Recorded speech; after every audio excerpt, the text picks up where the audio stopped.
Hello, and thank you for tuning in to the Riderflex podcast.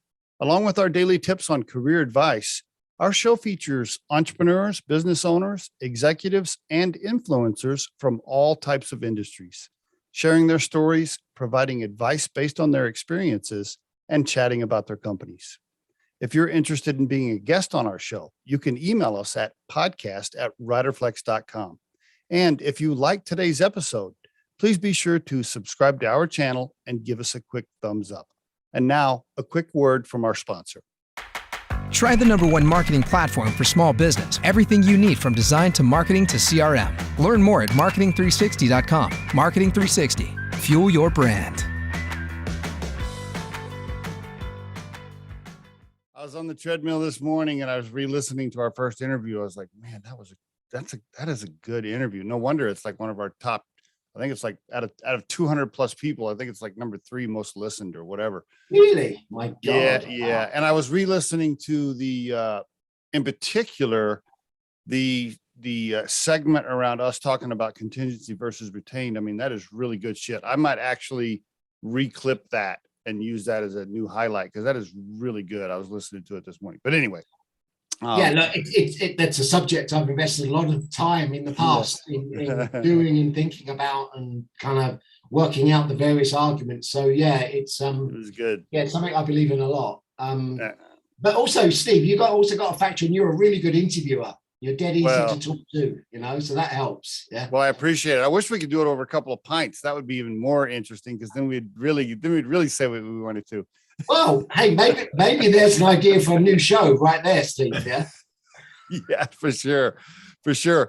Mitch Sullivan, I'm so glad that you came back to the Riderflex podcast. One of my favorite guests was listening to our interview this morning when I was on the treadmill. I can't run on the treadmill anymore, but I can walk. I'm 54, so I got to be a little careful. But anyway, was listening. Great interview. Appreciate you coming back on the show. I'm going to ask you a bunch more interesting questions. How you been, man? Yeah, I'm okay. Okay, busy. Like everyone in our industry right now is saying busy, and they're kind of looking like that because they're just working so flat out. Obviously, I'm dealing with a lot of recruiters every day who are doing our training, and trying to get them to certain deadlines they have to hit in terms of getting the pre-recorded part done, writing a new job ad, getting it sent in on time, and my assistant Susie has a work cut out because they're just so busy. And of course, they put this stuff off to the last minute because they're working on jobs and they've got demanding clients, and so right. So yeah, it's tough out there. It's tough out there for a lot of people. After our first interview, that did something to me, right? You got me now to where every time I see a job posting, I'm a lot more critical on the content and the writing from after our first interview. Even our own. I mean, here at Riderflex, we do an okay job of the content itself, but we could be much better. And I'm so much more critical now after our first interview, because you're right. Most of the job postings really do suck. I mean, they're bad. Well, they only suck because they're thinly veiled cuts and pastes from a job description. That's right. And a job description, if you've tried to, I don't know if you've ever read, well, you've obviously read job descriptions, but I mean, how many people really read a job description line by line? Most of the time we scan it, don't we? Because they read like ransom notes. It's like, we want, you must, and that's only going to play to people who desperately need another job. It's not going to play to people who are in jobs they don't need to leave. Why would it? They do read like ransom notes. I never thought of that. That's good. I like that. I'm going to use that. That's good. I built an ad campaign just around that very idea.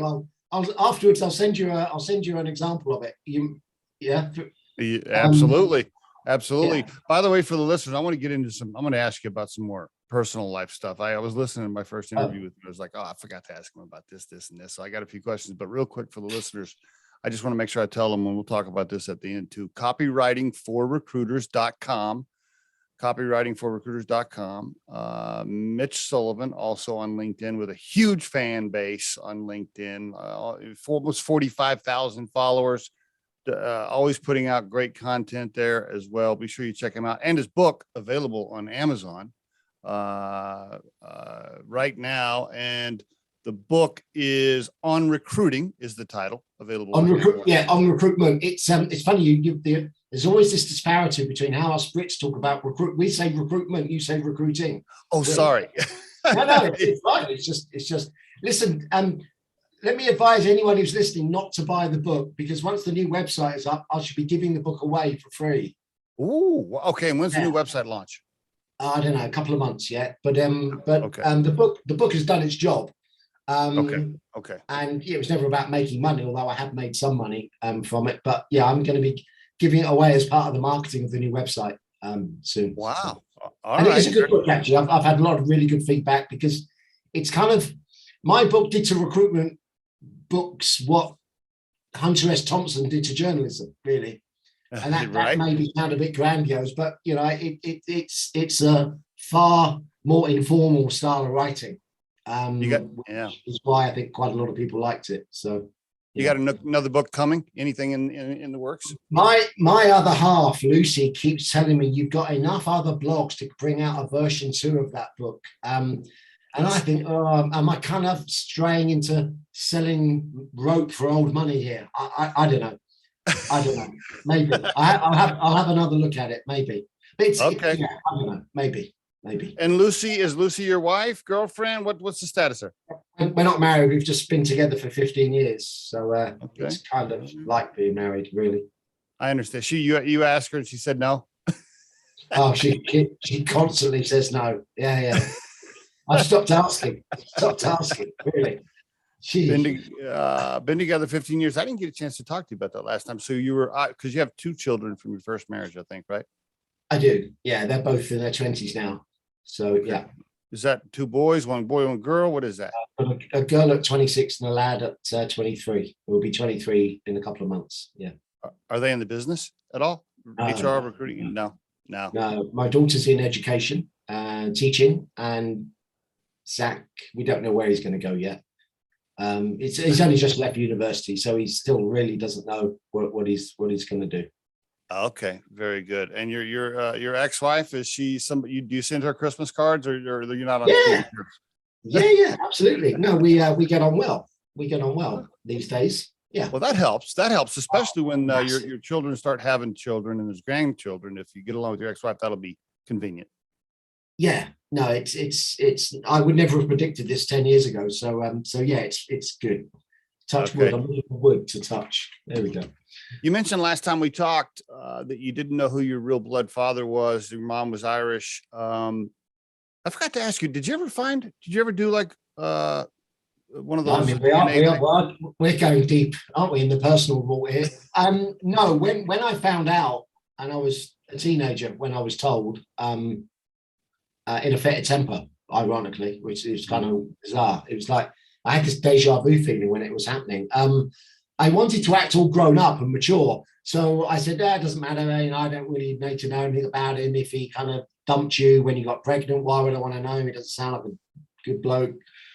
But as I've got older, it's kind of come back to me a little bit. I thought I'm kind of a bit more curious now to see what genetics were passed over. But it's too late now. He'd be dead by now. So probably. So yeah, but no, for most of my life, I've been completely unconcerned by it. Okay. And did your mom remarry? Did you have a stepdad when you were growing up? I did. Yeah. She didn't remarry because the father was just a boyfriend, and I think it was relatively casual. I see. So yeah, so she's still married to him now. And I was, I think, 18 months when they got married. 18 months old. So I only ever knew him as my dad until I found out he wasn't. Yeah. I see. Were you a troublemaker, teenager? Were you like in jail all the time? Were you like straight A student? Were you like reading Bible verses, go to the library every day? Or what was your style? No, I was kind of in the middle of all those things. So yeah, I kind of didn't have a great track record at school in terms of behavior, but I was never that troublesome. I was often accused of one of my teachers at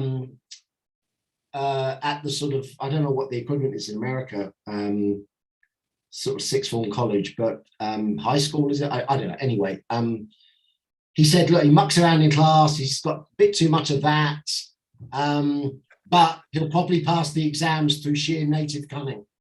And that's what he told my parents. So I was a decent enough student, but I didn't work hard enough, really. That's pretty good. Did you get married super early, their first wife? No, I didn't. I got married at, how old was I? 34, I think. So relatively late. And it was the desire to have kids that drove a lot of that, certainly, from both our parts. Yeah. So yeah, I was ready at 34. Settled down. Okay. Isn't it interesting how everybody's just full of shit? I maybe I shouldn't say everybody, but damn, we meet people all the time, clients, candidates. My partner and I go to dinner with people, and we just drive away going, why does everybody just have to kind of lie a little bit? Why does everybody have to fake it out? Why does everybody have to make it sound bigger than it's like, come on, man, just be real. Just answer the questions. You don't need to fake it. Well, yeah, I think we all actually want to try and put the best version of ourselves forward, while still sort of grappling with the whole idea of sort of authenticity and, and being real and being believable. So, and everyone's got a different version of what that should look like.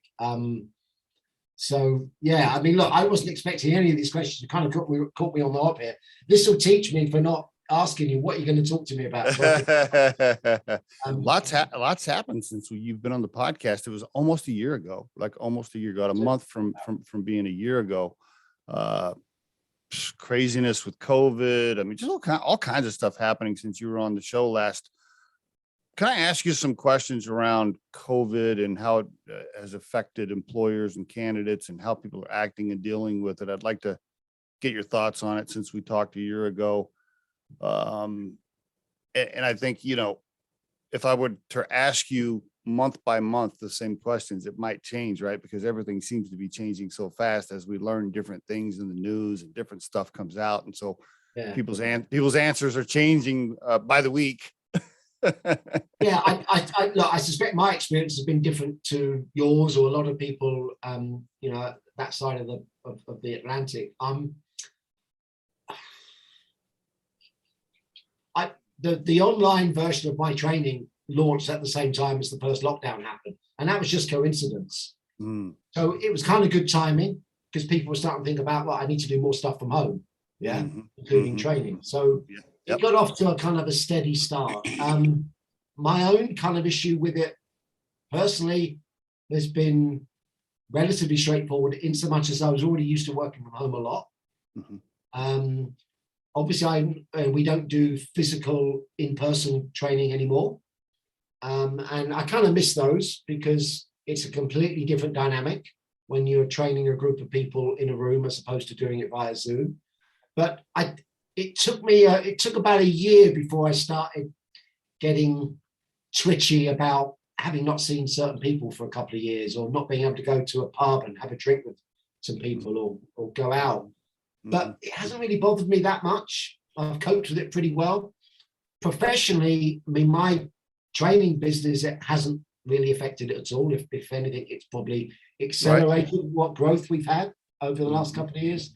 But I've also worked on jobs. I mean, in the last 2 years, I've worked on 7 or 8 jobs. I've worked on 4 or 5 last year, 2021. And that was a completely new experience for me. So to answer your question from a candidate perspective, over here at least, there is a level of play safe going on with candidates that I've never experienced before, ever, in the 147 years I've been in this business.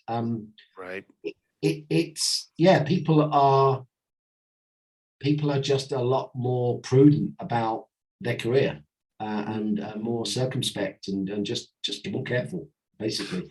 One of those jobs took 8 months to fill. Another of those jobs, one of those jobs I didn't manage to fill, and I had 3 runs at it. It was just a sales job paying, in US dollars, it would be, $50,000 a year, including commission. So entry level. Did the vaccinations or mask rules or remote versus office and all that, did that have an effect on being able to fill it? Blimey. It must have done. certainly for the one that took 8 months, definitely, because the target candidate audience for that job was senior finance people, who are a fairly prudent bunch of people at the best of times, I would suggest, without wanting to characterize people just based on what they do for a living. But yeah, it has, but just in ways that I'm unable to measure. But Right. yeah, response rates are relatively poor compared to what I'm used to, because you know I work quite hard at putting out decent job ads. So yeah, but I've not experienced any counter offers. But look, I've only worked on 5 jobs in the last 12 months. You know, other recruiters are working on 5 jobs a day. So you know, I don't have as much insight as perhaps other people. But here in the UK, yeah, more people have been vaxxed, I suspect, per capita than in the US. I think we're a more compliant bunch of people in general, which, you know, we can get into that whole kind of the basic DNA of America and that whole anti-government thing that sits in the heart of the birth of America as a country. But yeah, so I think we've coped with it reasonably well. Do you think, so would you be in favor then? Would you say companies, so you think companies do have the right to force employees to be vaccinated? They do have the right to make them wear masks? I've not, yeah, I'm not aware of that having been an issue in this country, actually. And okay. I've read about it in being an issue, or seen headlines about it being an issue in the States. But I think the take up of the vax was very high. So we didn't really have to work that hard to convince people to go and get vaccinated. Okay. Compared to say the US. So, and people were very compliant about wearing masks whenever I went out, you know. There was never really an issue. So I don't imagine there was an issue at work. It all looked to run pretty smoothly to me, basically. I see. From what I could see anyway. I see. So the topic of like somebody getting fired because they didn't want to get the vaccination, or the topic of somebody didn't get the job because they didn't want to get vaxxed, that wasn't really a subject. I've never heard of an instance of that happening in the UK. It probably has happened, but wow, not to any great extent, I don't think. No. Interesting. Is that because we're just a bunch of cowboys and rebels over here? I mean, I wouldn't put it the way you've characterized it, but yeah, I think there's there's that whole kind of freedom thing about Americans that seem to cherish so much, and it's often very badly defined when you push Americans. Like, so what does that mean, really? You know, freedom. Like, you know, when America went into Iraq, and I remember seeing all these people in the street being stopped by reporters saying, "So what are we fighting for?" And they're all saying freedom. And I'm going, you know, and over here I was just looking at it going, "What do you mean freedom?" So yeah, there is a strain of rebelliousness in the American psyche, for sure. There is, isn't there? Yeah, definitely. It's interesting to hear your take on it and what it's been like across the pond, so to speak, versus what it's been like here. That is interesting. What are your thoughts on? Before we move on, what's your experience been on those issues? You know, it's a mixed bag. We definitely get candidates that turn down jobs because they will ask us, do I have to be vaccinated? Do they make you wear masks? And they'll say, okay, yep, I withdraw. So we definitely get some of that.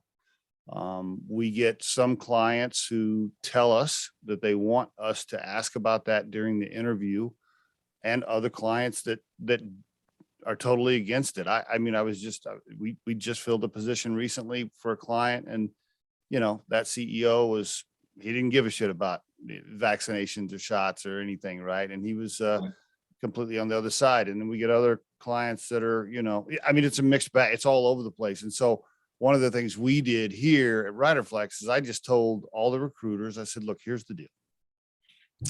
I know everybody on this call, everybody on the team has an opinion, and that's great. My opinion is whatever the client wants. So if we get a client that is all for vaccinations and that's who they want us to find, cool. If we get a client that doesn't care about it and doesn't want us to mention it, that's what we support. We support each individual client, and we don't, as a recruiting firm, share our global opinion. Our global opinion is to support the client. That's been my stance, but it has been all over the place. Yeah, I get that. Yeah, look, the whole work from home thing, every company I've worked with has tried to embrace it. But to answer your question, yeah, I think the company has a right to ask people to come into the office every day. And if people don't want to, then they find people who do. And if that means spending more money on marketing or widening the target candidate pool to allow for people with perhaps not quite all of the skills they need, but most of them, so they can train them up in the rest. It's a free market economy we work in, isn't it? So people are free to do what they want. It's interesting. I have strong opinions on the whole topic personally that I usually don't share because I try to be neutral for Riderflex. But I do, I have thought like when the Super Bowl happened this last Sunday here in this country, which is a huge deal. I don't know if anybody over there gives a crap or not, but I'm watching the Super Bowl a little bit, right? I see all these people, famous people, politicians, actors, all these folks are in the stands, 80,000 people there. They didn't ask to see vaccination requirements. They didn't require masks. How do you feel if you're like a pilot or something for United Airlines that was fired because you didn't get the vax, or you're an employee that recently lost your job, or you're a restaurant owner and your business has been crushed because, let's take a restaurant owner in LA, right there in LA, right? Restaurant owner in LA, and you can't let people in your restaurant without this or that and all these rules. And then you watch the Super Bowl and you're like, well, what? I think that's a confusing message for people. What are your thoughts there? Well, look, I can't comment. I've never watched the Super Bowl. I've never watched a game of what do you call it, gridiron or football? Yeah, but there's no kicking. So why do you call it football? Anyway, let's not go there. That's good. Look, I guess you're a collection of federations, aren't you? So you've got all these individual states with so much power and control over how their own affairs are run, and that kind of sometimes collides with the national mandates, I guess. So, and COVID was one of those. I suspect a lot of the debate and positions people take on COVID typically falls along party political lines, does it? Red and blue? Definitely. Yes, yeah. Absolutely. Yes. Whether it should be that way or not, probably not, but yeah, it goes that way. It seems like everything goes that way in this country, right? So yeah, if you're on the right, most of the time you're against the vaccinations and masks. If you're on the left, you're all for it. Not all the time. It's not that black and white. It's definitely gray a little bit. In fact, I think the majority of people are actually in the middle. The news media makes it sound like everybody's either hard left or hard right, but most people I talk to, they're somewhere in the middle, but you wouldn't know that watching social media. I know what you mean. And the media does have certain things it's going to answer for, but ever since the media had to start making money, had to start making a profit, but the news sections of media organizations were no longer being carried by the other services. That's changed the way news is collected and disseminated, I think, and it's become more sensationalist, become a bit more biased, become a bit more what's the word? Political. Yeah, sensationalist. It's just clickbaity. Call it what you like. It's a shame, but despite all that, I'm still more likely to trust the majority of mainstream media than I am independent media on the internet in general. Really? Yeah. That's interesting. You say that. I think that's shifting. My instincts tell me that's moving towards independent stuff and away from mainstream media as far as trust goes.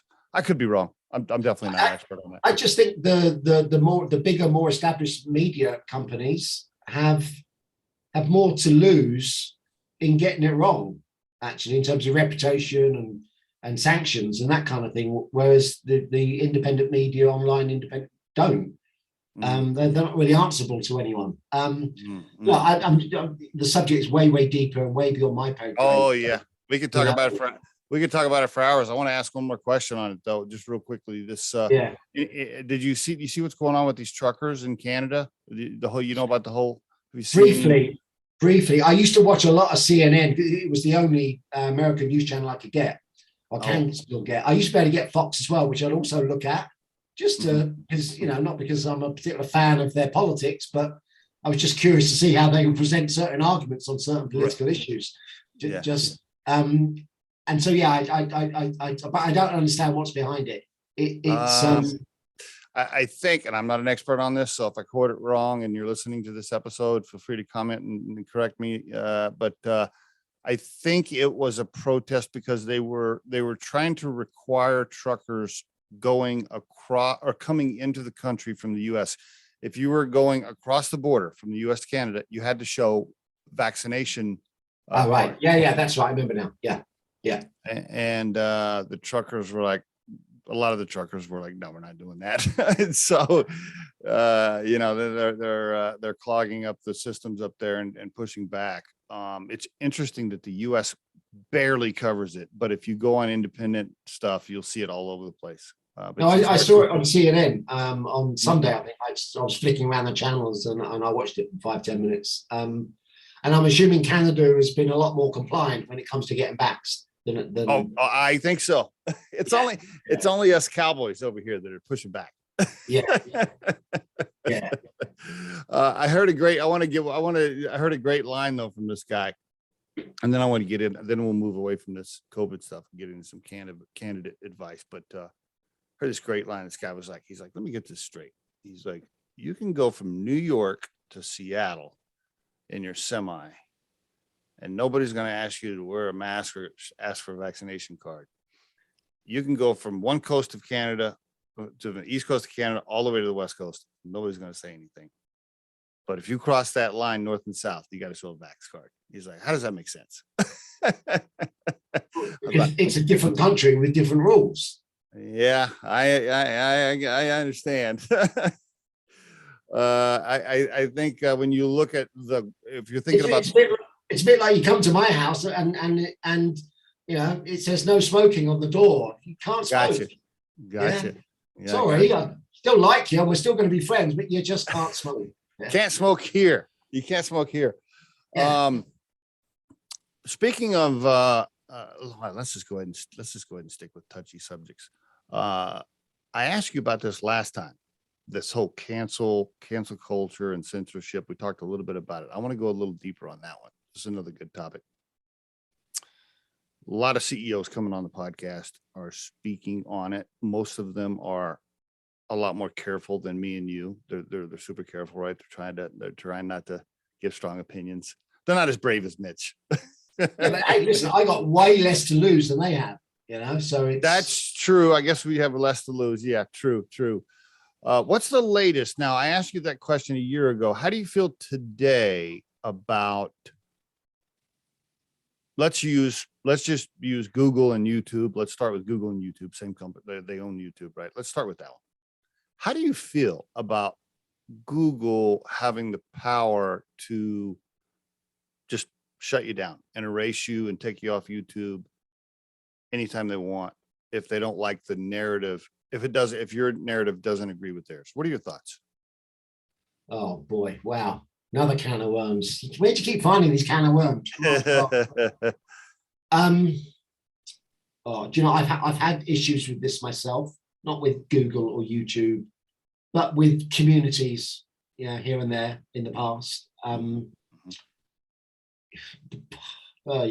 bottom line is if someone else owns a platform, they have the right to do whatever the hell they want. And you either have to play by their rules or not, really. I've seen people get thrown off LinkedIn or temporarily suspended from LinkedIn. And I'm thinking, what the hell? You know, there's one guy I know who built a successful training business, sold it for quite a lot of money, and decided to have some fun. I'm not going to name check him just in case he doesn't want me to name check him.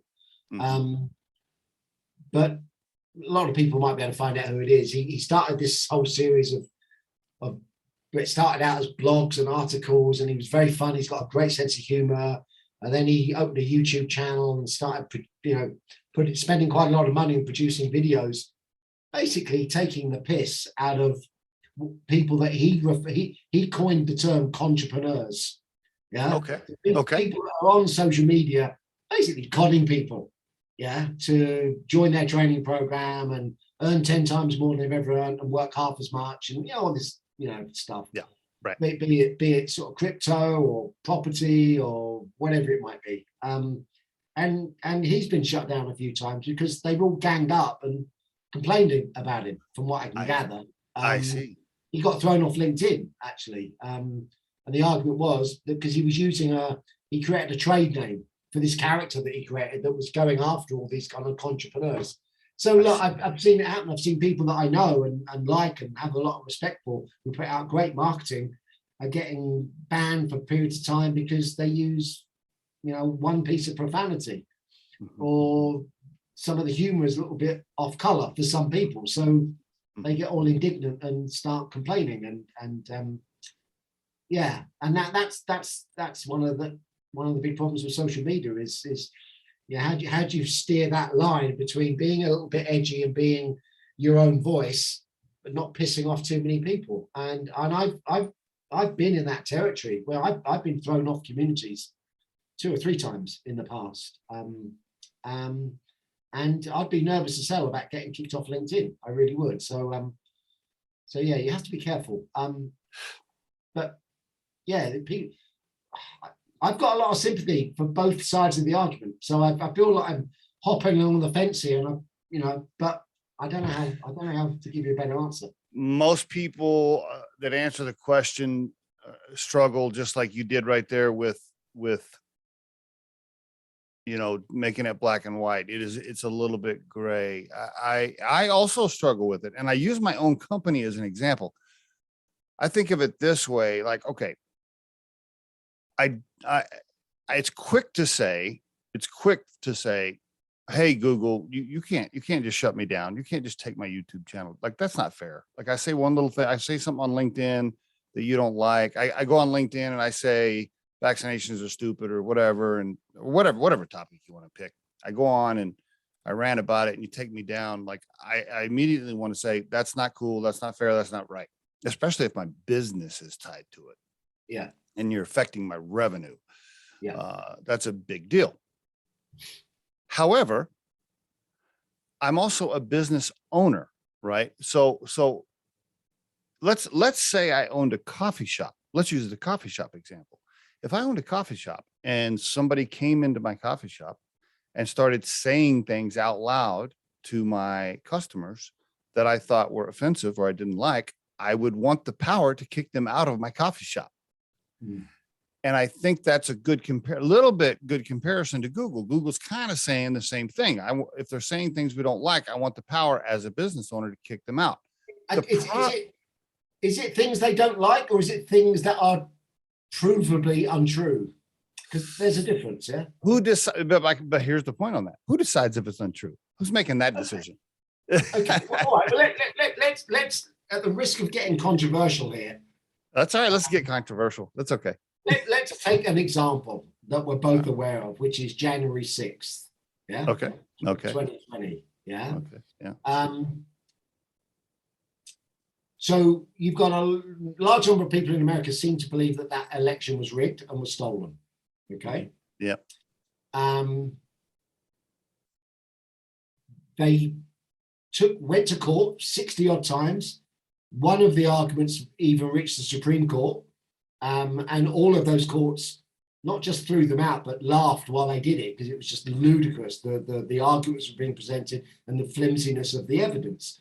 So if we assume that the legal system is the closest thing to an independent body we've got in anything, and we're a nation of laws, which we like to refer to ourselves as, both our countries, then surely that's provably untrue that the election was stolen, because it's been through the legal system and it's got nowhere near having a sensible hearing, because there's just this so little evidence, no evidence from what I've been able to understand. So that would fall into my category of that's provably untrue based on the legal system that we all live and abide by. Does Now, that provably untrue? Does that trump the First Amendment? Does that trump the ability to speak your mind in the First Amendment? uh, I haven't read the First Amendment line by line, but it's the right to free speech. Yes. Yeah, right. Well, yeah, but then it gets complicated. Is that free? Is that right to free speech? Is that right to say something that is provably untrue, causing damage to other people? And in the example I've just cited, it did. Who decides if it's causing damage? Well, it did. It was evident. People died. People got injured. Oh, okay. I don't have a dog in this race. Okay, I'm just using that as the most obvious example I could think of. That if something goes through the legal system and is found to be untrue, then it's untrue as best we can ascertain it. How about this? Let's use this example. Let's move away from the DC thing and go to this example. What about this current? I don't even know if you know who this is, but there's a big, huge podcaster named Joe Rogan, right? He's got the #1 podcast in America. And did he used to be a stand-up? Did he used to be a stand-up comedian, Joe? Yes. And now he's a huge podcaster. Well, there's a movement now from some people to try to get him taken off of Spotify. Because he's had guests on the show that don't fit the narrative. He's had guests on the show that, certain guests that say controversial things against whatever the government is currently pushing out. Now, in all fairness, he has guests all the time from both sides, right? He's constantly bringing in, you like purple? Come and talk about purple. You like yellow? Come and talk about, he's constantly bringing in both sides. But when he does bring in somebody from the side that pushes against the government narrative, people get pissed and people are trying to get him taken down. So my point is kind of back to the original question. If you're putting stuff out on social media that doesn't fit the current government and or Google narrative, should you be silenced? Kind of asking. Right. In relation to the government, no. For sure. Yeah. Okay. But in relation to someone like Google, then it's their house, it's their rules, it's their playground. When does that become too much? When does that monopoly, the power of Google to control information across the planet, when does that become too much? When do we have to say, okay, that's too much? Yeah, I don't know, but it will at some point because it's too big a monopoly for sure. Absolutely. But look, how the internet is managed is one of the great philosophical questions we as a species are going to have to answer in the next 10 years or so. Yes. Really. Yes. Yeah. I couldn't agree more. Great way to say it, Mitch. That really kind of summarizes that whole topic. How we manage that, how we as a society, as a species, decide who's controlling information, who's being silenced, who's deciding what's right or wrong, what algorithms are pushing stuff to the top of the answers. And I mean, that you're right. That is probably one of the most important things we're going to have to figure out as a society. Yeah, I really do. And that you throw into mix, people's right to post anonymously. I've always said, look, one of the ways you can cut through this problem is make everybody accountable for what they say. So even if they post under a fake name, their real life credentials are being logged in the system by the platform owner so that they can be held to account if necessary. And I think that's important. But look, I've heard people give me counter arguments to that, and which have made sense. And I can't remember what they are now off the top of my head, but it's complicated. It really is. It really is. I'm not an expert on this topic, but I do know that and somebody can correct me in the comments on this if I say it wrong, but I do know that, a good example is when Rockefeller had so much power over the oil in the United States that the government finally said, okay, time out. I know you own it all, but now you've got such a monopoly. We have to do something different. We have to split this up. And by the way, normally I'm not for that. Like normally I'm not for government intervention in private business. I would normally vote against that. But in this case, I think some of these social media platforms are so powerful and have so much influence that we're reaching a dangerous period if we don't get it under control.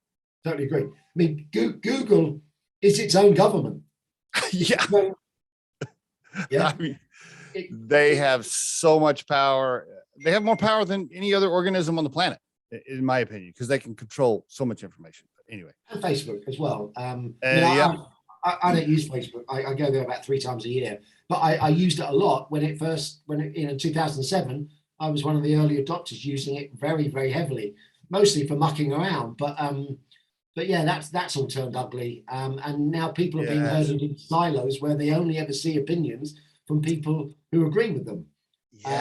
Yes, that is also very dangerous. You're looking at your phone, and the phone is feeding you the algorithms of what you've clicked on. So your brain is thinking, oh, everybody thinks like me. Oh, doesn't everybody like purple? Because I see purple all the time. And you're in your own little silo, and you have no idea that there's this other group over here saying, what are you talking about? Yellow's the best color. Like, it's crazy. How about this? Speaking of the phone, you're not going to ask me about religion now, Steve, are you? We could go there. Can I ask you this? I was just at a family gathering this last weekend. We drove to see some family. We hung out. We got one of those vacation rental homes, and we had a good time. Had about 20 people there. It was a good time, but there were a few teenagers in the house, from like 12 to 16 or whatever. And Mitch, I mean, their head is in that phone 24/7. It is, unless the parent takes the phone away, they're just not engaging. They are constantly their head is in their phone. The adults are engaging and having conversation and being active and playing games or whatever. I mean, even at one point, we even busted out karaoke, and the adults are singing karaoke, and we're all having a good time. And those teenagers, unless they were singing a song themselves, their head was in their phone. And I thought to myself, like, wow, what kind of world are we headed towards? Are we headed to this world where these kids think that reality is inside the phone and not looking and engaging with humans? I was really disturbed by it. I don't know if you have any thoughts on it. My kids are probably the same. I think part of that is, if they're teenagers, they don't want to be in the company of people our age. And I get that. Why would they? So they're bored. So where they're going to go? They're going to go on their phone. I remember being dragged to those type of events when I was 13, 14, 15. And, that was, I remember one time I was just wandering around these people's houses, and they had a little library, and I went in there and I was just pulling off. And that's actually where I first discovered Catcher in the Rye, Wow. And I sat there, I started reading this book, and I went, my God, this book started having this real impact on me, just the way it was written and everything else. Interesting. Yeah. But they're bored. Plus, I think we make too big a deal of, because that's not what we grew up with. Therefore, we think there's something inherently wrong or bad with it. And it isn't. It's just what they're used to. My kids grew up with digital tech and the internet. They don't know any other world other than that. So to them, it's perfectly normal. So what you're saying is I'm just a curmudgeon. I'm just a we all are on some level, Steve. We all are. But I do try and put myself in their shoes sometimes, which perhaps that's my training, is to try and imagine things from other people's perspective. That's a great perspective. Okay, fair enough. I like that. I like that thought. When you go to dinner with your wife or with your partner, I'll call her your partner. When you go to dinner with your partner, do you like no phones? You're like, hey, we're having dinner. Don't look at your phone. Yeah, no, pretty much. Yeah, no, we're fine. We find plenty to talk about. So that's not an issue. But she's on her phone more than me. Her phone can't ping without I have to pick it up and look at it. Whereas I can ignore the pinging of my phone for 2 or 3 hours. What does she do? She's in commercial property. She's property manager in the City of London. I see. Okay, very good. All right. Tell her I said no phones at dinner, will you? Yeah, no, we don't do that. We don't do that. All right. I want to ask you here. Let's move into, and I know we could do a whole podcast on this topic. I just want you to give me a couple of little tips for today. Advice in today's world for candidates in a job interview, especially on Zoom and video.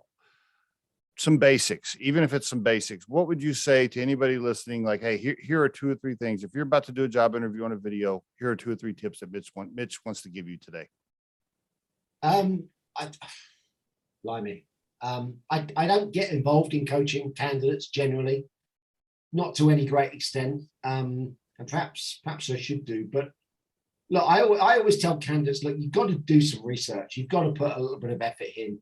Yeah. And it's so easy to get good quality information on anyone or anything these days. Yeah. It used to take a month to get information on a company, meaningful information on a company in the old days, pre-internet. Now you can do that in an hour.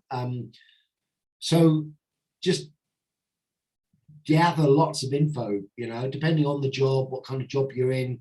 If you're interviewing for a marketing job, just look at their marketing, look at their digital footprint, look at their social media on all the channels, look at the differences, look at the levels of engagement. And at least then, if the company start lying to you, you'll know because you've seen the evidence. Yeah, I mean, I've had an instance of this myself where I was having an intake meeting with a hiring manager, and they lied to me, but I'd already done the research.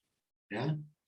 And I knew what the average length of stay of all the salespeople in that company was, and it wasn't what he was telling me. Yeah. There was a big difference. So one of the best pieces of advice I've always been given, and it's always stayed with me, and I pass it on to anyone who might want it, is in a job interview, you're not judged by the quality of your answers, but you're judged by the quality of your questions in general. Good one. Because answers can be a little bit kind of formulaic, a little bit kind of off pat, but questions, if you've done your research, that will yield interesting questions. And often, certainly in my experience of taking a brief from a client, I've asked them questions that they clearly haven't been asked before, and it impresses them. Because they think, well, this guy's kind of got his head screwed on in the right place, or is thinking about our situation in an interesting way or a different way. So, yeah, just prepare good quality questions. Yeah, those are 2 great pieces of advice that I know some people are thinking, oh, yeah, we know that. But I see people screw that up every day. They don't prepare properly. And then when you say, okay, do you have any questions for me? No, I don't have any questions. It's, okay. I read something on LinkedIn just earlier today, actually, and I can't remember who wrote it, but I thought, that's good. That's a fair point, particularly in the climate we're living through right now. And that is where we've all our lives lived in a culture where candidates are expected to offer up references so that companies can check them out. Well, what's to stop candidates asking the hiring manager, can you give me the names of 2 previous employees that I can go and talk to? Yeah. Great one. I've never heard that before. I love that, though. Now that falls into the good quality question category, as far as I'm concerned, as well. That will test their mettle, don't you think? No, or do you think some companies would be put off by that? I think it's a great question. I love it. Even if they couldn't provide it, I think it's a very insightful question. Yeah, that's a great one. What's going on with this? I hear this. You see this Great Resignation, right? That's the new buzz term, right? The Great Resignation.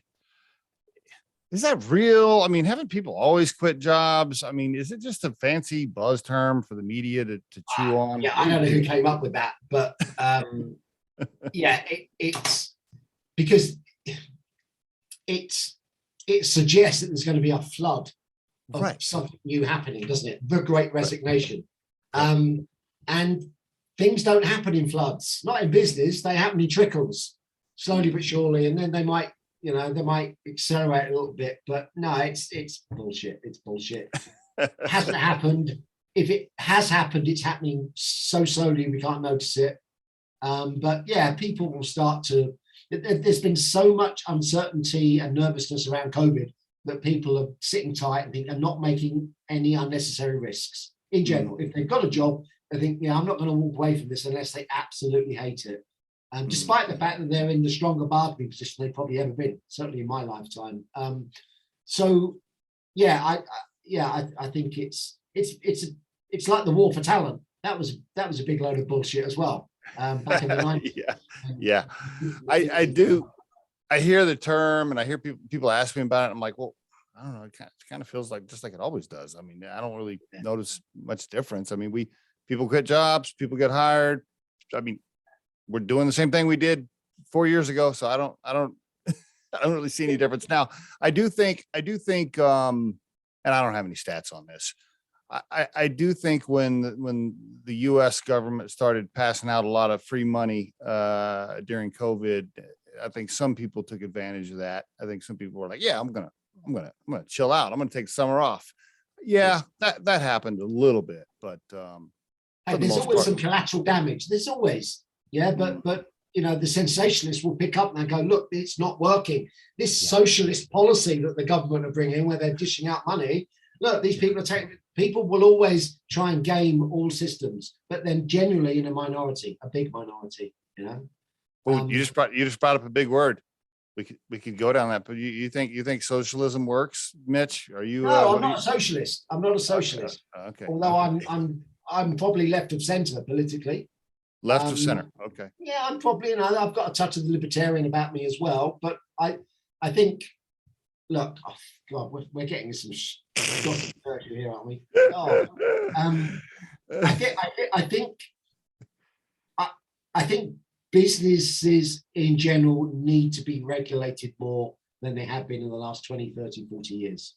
The thing that concerns me most about the part of the world that we live in is the fact that the gap between the highest paid person in a company and the lowest paid is just got so ridiculously wide just in the last 40 years. I think it's gone from, well, I don't know what the stats are, but they're astronomical. It's almost, we're back to medieval times in terms of the difference between the rich and the poorest, the richest and the poorest. That needs to be addressed for me. How, I don't know. I'm not a politician, but so if that makes me a socialist, then so be it. But I think there needs to be more government programs. I think they need to be tougher on companies who aren't paying their tax in the right jurisdictions. We could go down that path for a couple hours. As an entrepreneur that had the balls to try to start a business, I'm right of center thinking, hey, look, I'm the one that took the risk. I'm the one that started the company, right. Sure. Yeah. I feel like, but there are times. I remember I was in Naples, Florida, and if you're right by the coast in Naples, I mean, the wealth in Naples, Florida is super high. I mean, just there is a lot. There's billionaires everywhere. And I was driving, I can't remember what that main street is in Naples, Florida, but I was driving through town and I thought, wow, there is a lot of wealth here. And literally, like, if you go, I mean, I shit you not, it's probably like 4 miles. And it's just a completely different world. I mean, poverty is very close.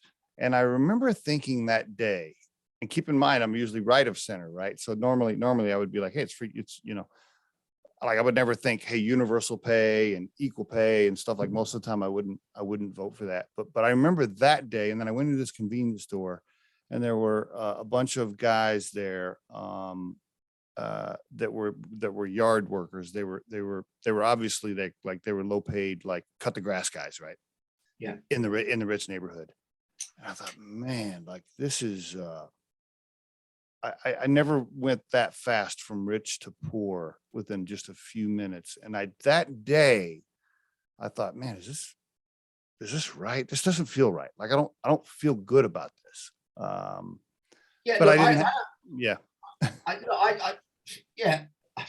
Again, complicated issue, but when it comes to, corporates and the way they get around certain taxation rules, and transfer pricing, which sits at the heart of it, and You know, they siphon off their profits to offshore accounts. They don't have to pay tax. You know, Yeah. I mean that you know. So you know, all we can do is try and be as active in our distaste for it as possible. So you know, I do that by I only ever, you know, I buy coffee in businesses that pay their taxes, which means I don't go to Starbucks, for example. Yeah. Oh, good one.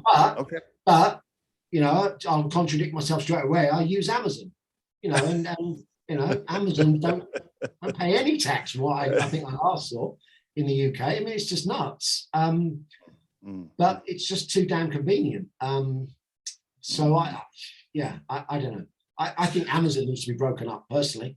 That's another one. Yeah. That's just got so much power. Like, oh boy. Yeah.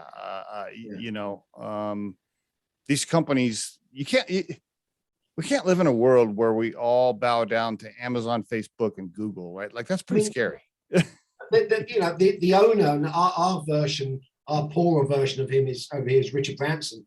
I mean, these dudes are buying rockets, for Christ's sake. Seriously.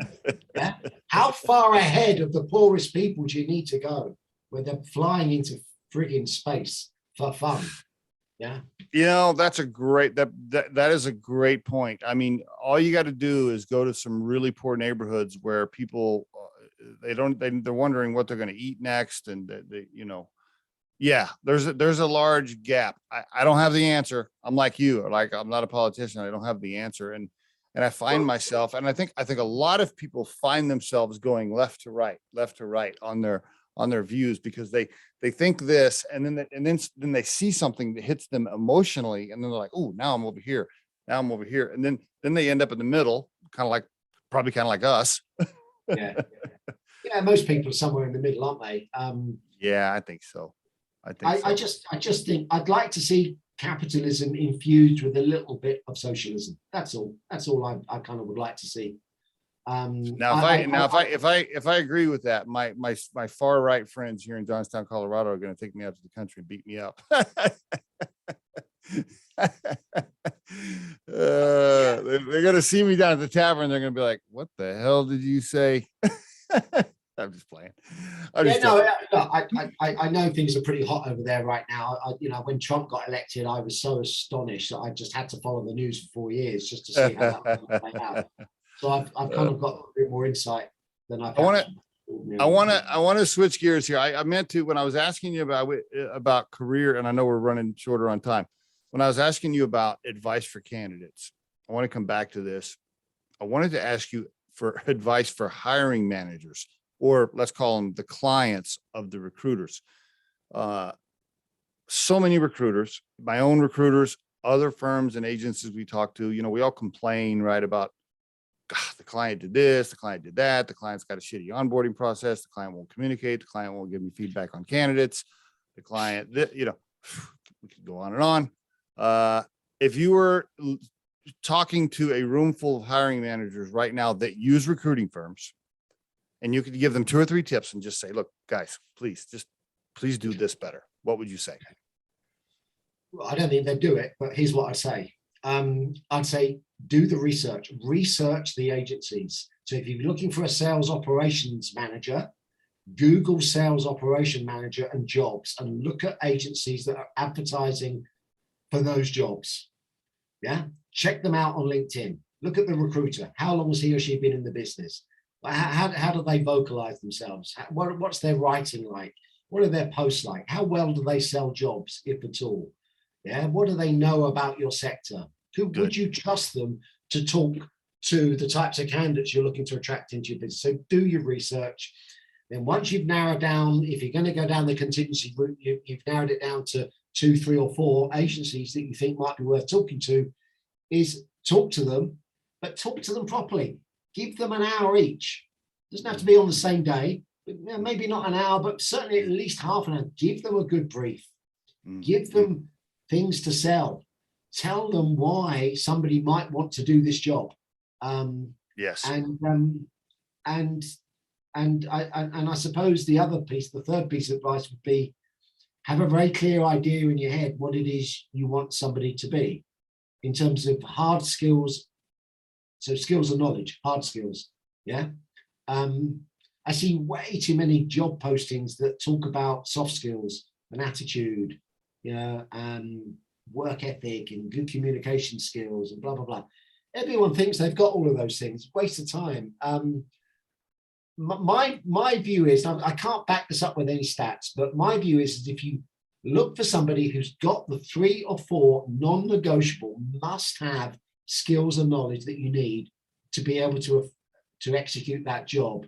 It almost doesn't matter what other kind of character traits they might have or what background they come from or where they learn what they're good at, whether they went to university or what part of the country they're from or what ethnic group they're from.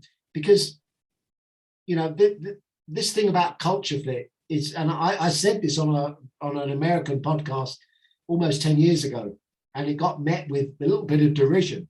But I said, look, hiring for culture is just code for discrimination, really. Yeah. Really? Yeah, and I believe so? that.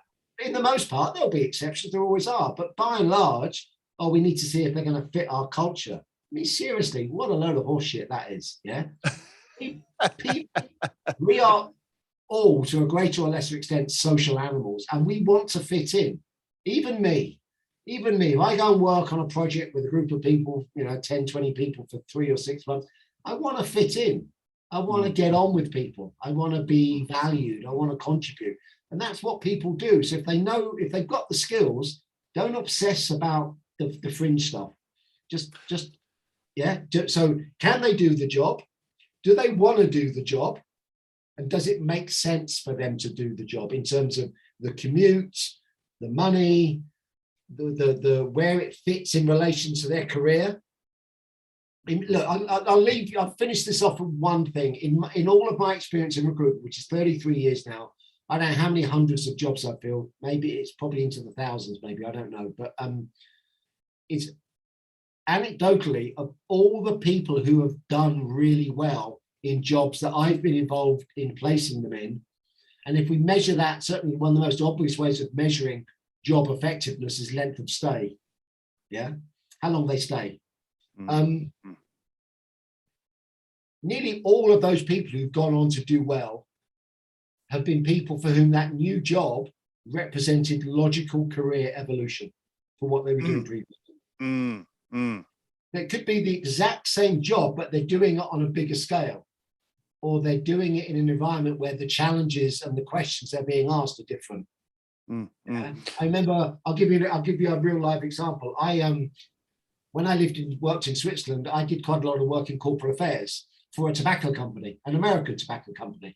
Well, they're all American, aren't they? Most of them. Anyway, and of course, tobacco was a red hot issue. It was in a holy war with the WHO at the time, and corporate affairs is right at the front line of that whole thing. Yeah, be it media relations, government relations, issues management, whatever. And of course, I was talking to people who came from companies like P&G or Nestle, and one of the ways I got them interested in working for a tobacco company was say, look, you're going to be asked questions that are entirely different to the questions you've been asked up to now, because Pampers or yogurt is not tobacco.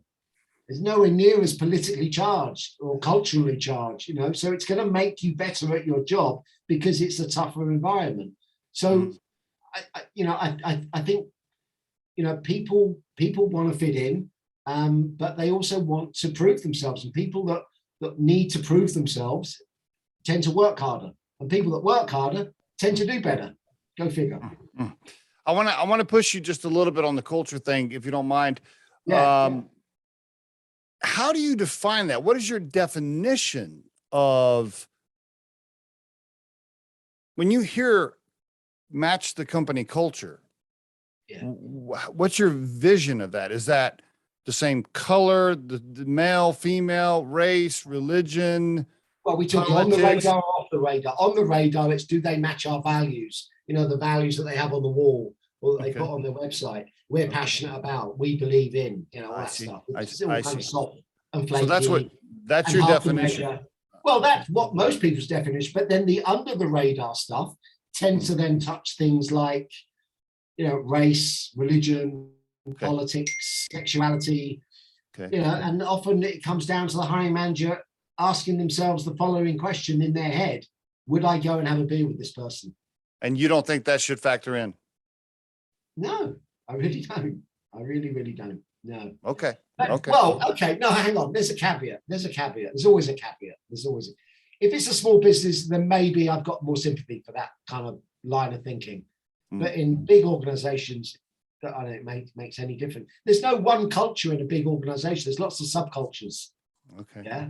But So- no. So candidate personality to culture fit and small to startup companies may apply. Bigger companies doesn't A apply. little bit more so. I'm more forgiving if people make more subjective decisions if they're working for a small company where there's only 5 or 6 of you. Yeah. Okay. Okay. But it's a bit of a hedge, I know. But no, I don't believe in culture fit. I really don't. By and large.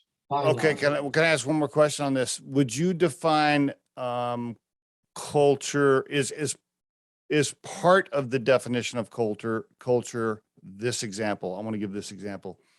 Let's say it's a small company, family-owned company, and it's a loud company. The founder's loud, curse words, throwing stuff in the conference room. Right. Just it's a very aggressive atmosphere. Yeah. Is that a definition of company culture for you? Yeah, it is. It is. And it Okay, has to be okay. addressed. It has to be And addressed. would you put a candidate that is a librarian, super meek, timid personality in that environment? Depends on the job. If the job is being a librarian, potentially. But most of the companies with those types of cultures, we're normally talking about a sales culture, aren't we? Yeah, you don't see that type of culture in other departments. It's normally in sales, and Okay. you often see it in boiler room environments, cold calling environments, recruitment Okay. environments Okay. in general.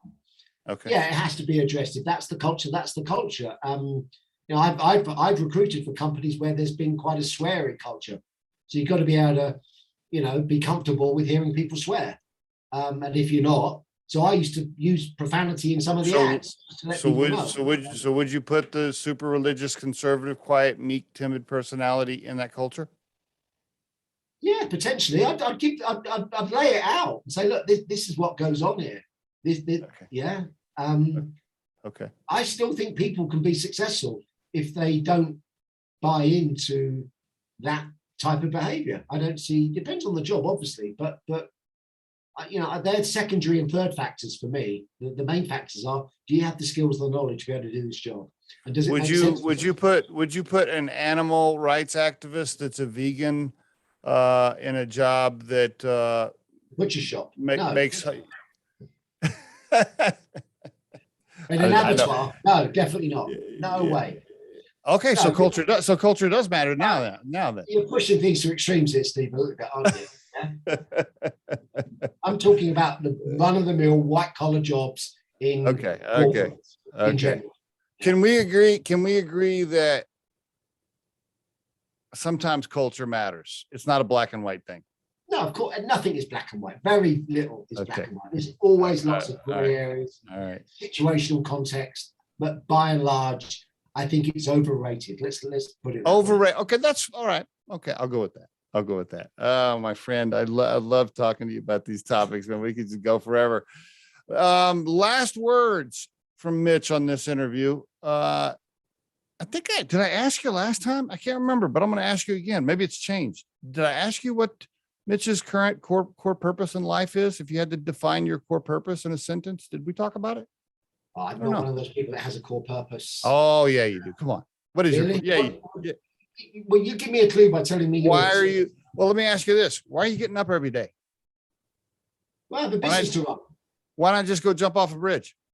Well, I've got a business to run. I've got kids, and I've got people that depend on me. You're headed towards core purpose definition. Yeah, I'm a human ATM. There you go. That's my core. my core purpose. Right? Okay, I'll give you an answer. My core purpose is to elevate the importance of writing within the world of recruitment. Everything starts when I came into recruitment, everything started from the phone. Every single candidate and client interaction started from the phone. Now it all starts from a keyboard. Learning how to write well has never been more important and will continue to become more important. So my job is to try and make my copywriting for recruiters training travel as far as possible. And that's all I'm thinking about right now. Copywritingforrecruiters.com. Mitch Sullivan on the Riderflex podcast. Thank you, sir, very much for coming back on the show. I really appreciate it. You're welcome. Good to see you again.